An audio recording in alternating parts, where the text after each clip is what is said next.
Hi everyone, my name is Kelly Yang and welcome to KYP. This summer, while I was vacationing with my family in the United States, I wore a Facekini. Now I know that makes me kind of look like a bank robber, but let me tell you, the sun protection it offers is unparalleled, which is why they're such a hit in China. On the streets of San Francisco, not so much.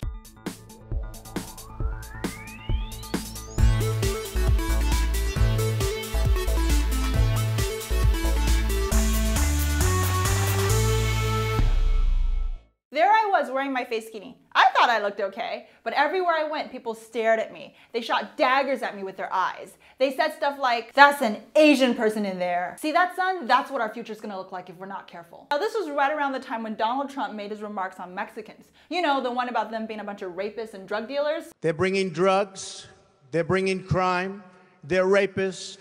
Not cool. I knew it was only a matter of time before that hate turned Asian. And sure enough it did, thanks to Jeb Bush when he brought up anchor babies. Anchor babies are babies born in the United States to parents who don't have US citizenship so that the parents can then get US citizenship. Hi baby! I'm not a baby. Bush was quick to point out that he was concerned with the Asian anchor babies and not the Mexican ones. Frankly, it's more related to Asian people coming into our country, having children, in that organized efforts, taking advantage of a noble concept.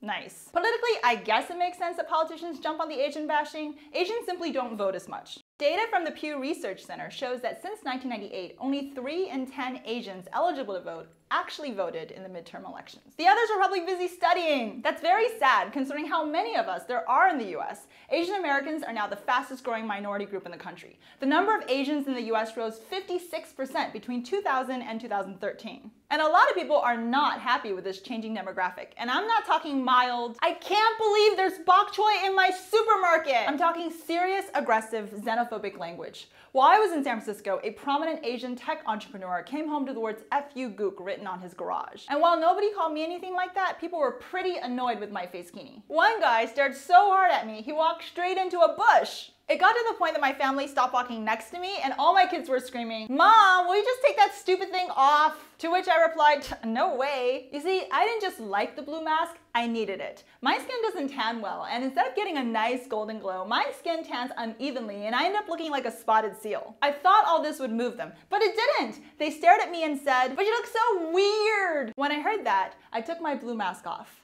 I walked over to them, I looked in their eyes, and I said, just because someone's different, it doesn't mean they're bad. Just because they look strange or they're from a different place, it doesn't mean there's something wrong with them, even if other people think there is. Then I put my mask back on. Later that day we were biking, and my oldest got a little lost. Luckily, he found his way back. He said he asked the other people on the path for help. What'd you ask them? I asked them if they saw a blue person. So there you have it. If you look weird, own it. If you don't look weird and you want to look weird, get a Facekini. I'm Kelly Yang, and thanks for watching KYP.